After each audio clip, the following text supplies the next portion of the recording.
이재명 대표 최측근 정진상 전 실장의 세 번째 재판이 오늘 있었습니다. 유동규 전 본부장으로부터 뇌물을 받았냐 안 받았냐가 핵심 공방인데요. 일단 오늘 재판에선 정진상 전 실장 측이 청구한 보석 얘기도 나왔습니다. 좀 거짓말을 좀 안 하고, 제가 저번에도 말씀드렸다시피 사실들이 다 하나씩 밝혀질 거라고 생각합니다.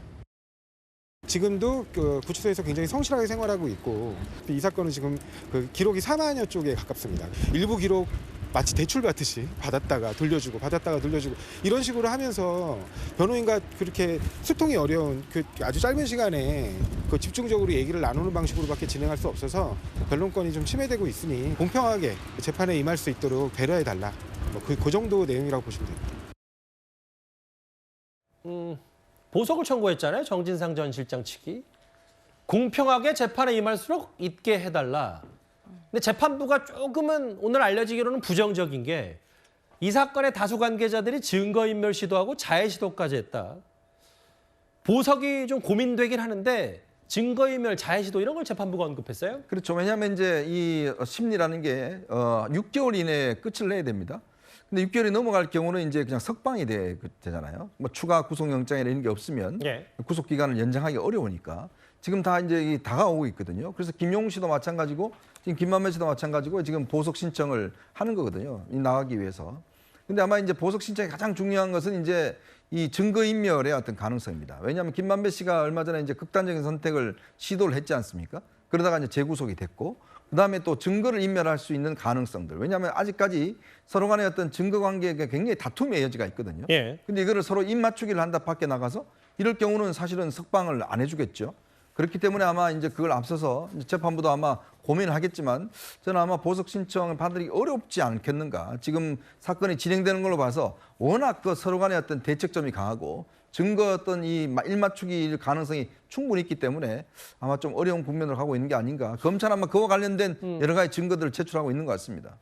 자해 시도도 한 사람도 있고 증거인멸 얘기도 있기 때문에 재판부도 뭔가 부정적이다. 정진상 전 실장 측의 보석 청구에 대해서.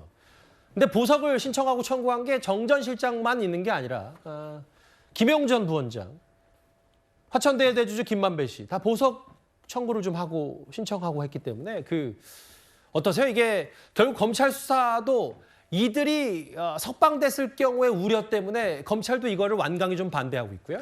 검찰의 주장은 아주 논리가 뚜렷하죠. 왜냐하면 김만배 씨 같은 건 좀 전에 의원 설명해 주셨지만 사실 너무 전력이 많습니다.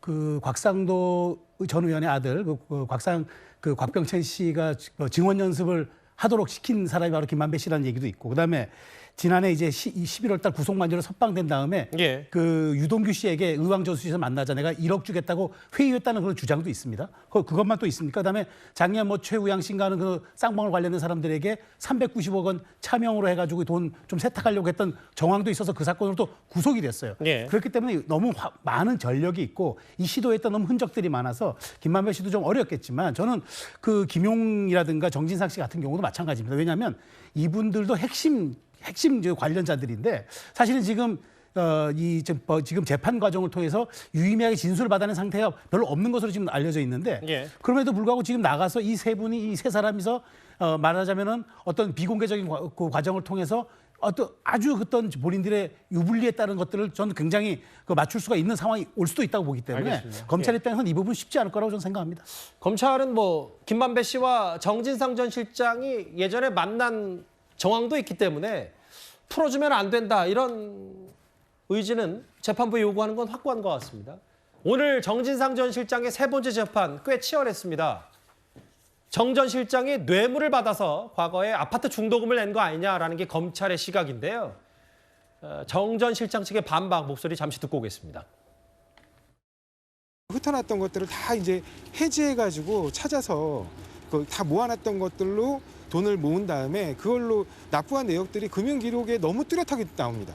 근데 그것들을 마치 무슨 갑자기 없는 돈을 만들어내서 중도금을 납부한 것처럼 그렇게 말씀하시는 게 잘못됐다는 거고, 검찰에서 증거 설명하는 과정에서 오해될 소지가 있는 표현을 사용했기 때문에 그 부분을 좀 명확히 하기 위해서 이번에 그 부분에 대해서 좀 설명드린 겁니다. 뇌물 받아서 중도금 낸 거 아니냐. 검찰 이렇게 얘기를 했는데 근데 이제 정 전 실장 측은 여러 정황들을 대면서 그런 적이 없다라고 오늘 얘기를 한 모양이죠. 그렇습니다. 참 정진상 실장의 재판은 이제 좀 초기 단계라고 봐야 되는데요. 이 초기 재판 단계에서도 지금 여러 가지 쟁점을 두고 검찰과 그리고 변호인 측에서 좀 치열한 공방을 벌이는 것으로 보입니다. 특히 이 중도금 관련된 이야기를 가지고도 또 충돌하고 있는데요. 예. 이 중도금 자체가 문제가 되는 것이 아니라 검찰은 이 중도금이라는 그 현금을 낼 수 있는 돈이 결국에는 뇌물로부터 흘러들어왔다라는 정황의 증거로 지금 사용하고 있는 것입니다. 그러나 일단 변호인 측에서는 그 중도금의 현금에 대해서는 나름대로 입증을 했다라는 입장입니다.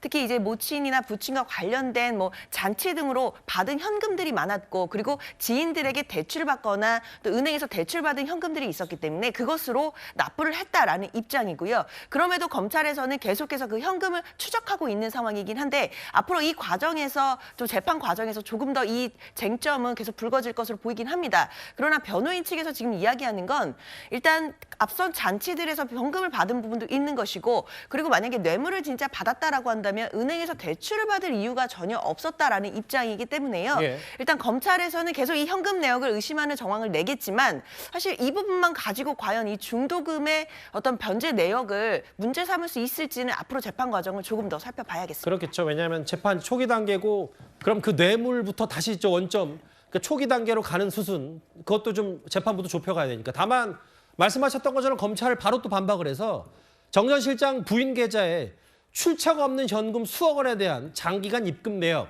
이거는 좀 더 설명해야 된다라고 바로 맞받아치기도 했거든요. 그렇습니다. 그러니까 정진상 그 실장 뭐 본인 계좌뿐만 아니라 사실상 경제 공동체라고 할 수 있는 이 부인의 계좌에 수억 원의 이렇게 출처를 알 수 없는 돈이 입금한 내역이 있기 때문에 예. 이 돈이 혹시라도 정진상 씨가 받은 뇌물이 현금으로 입금된 거 아니냐. 이제 이렇게 지금 검찰은 이 정진상 그 실장 측을 지금 추궁을 하고 있는 것이고요. 예. 이것에 대해서 아마 이제 정진상 실장 측에서는 그 출처를 밝힌다라면 어느 정도 소명이 되겠지만 만약에 출처를 밝히지 못한다라면 그 돈이 뇌물 아니냐 이제 이런 의혹이 증폭될 수 있기 때문에 앞으로 법정에서 상당히 논란이 더 커질 것으로 예상이 됩니다. 오늘 재판 내 핵심은 과거에 대장동 일당으로부터 뇌물 받아서 중도금 낸 거 아니냐는 게 이제 검찰의 시각 공방이었다면 첫 번째 재판에서는 저희 뉴스탑10에서도 많이 짚었지만 CCTV 얘기를 많이 했는데 진짜냐 가짜냐 그래서 정진상 전 실장이 당시 뇌물 받은 사항이 맞냐 아니냐.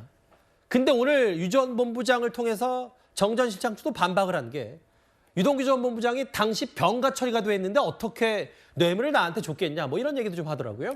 그렇습니다. 일단 이 얘기 자체는요. 예전에 이제 정진상 실장 측에서도 유동규 전 본부장의 진술만 가지고 이 기소하는 것이 가능하냐, 검찰이 갖고 있는 증거가 진술 말고 무엇이 있느냐 이런 비판을 했었거든요. 그때 검찰 측에서는 물증들도 있고 유동규 전 본부장이 하는 이야기들을 할 만한 그런 사정들이 있다라고 했습니다. 그 사정 중에 하나가 저 바로 관용차 운영 내역이라고 봐야 될 것 같은데요. 유동규 전 본부장이 관용차를 타고 움직였던 부분, 그래서 그것 때문에 언제 어디로 갔고 그래서 언제 그 정진상 실장에게 뇌물을 주었다 이제 이런 진술들을 했는데 그 진술에 대한 뒷받침하는 자료로 관용차의 운행 내역들이 나왔습니다. 그러나 그 관용차의 운영 내역 자체가 과연 믿을만한지를 변호인 측에서 지금 좀 그 부분의 주장을 흔들고 있다고 봐야 될 것 같은데요. 예. 특히 이제 문제되는 2014년 2월 4일에는 유동규 전 본부장이 병가를 내서 병가 처리가 돼 있다라고 알려져 있는데 그날 같은 날에 차량 운행 일자에는 또 성남 도계공 관용차를 탔다고 또 기재가 돼 있기 때문에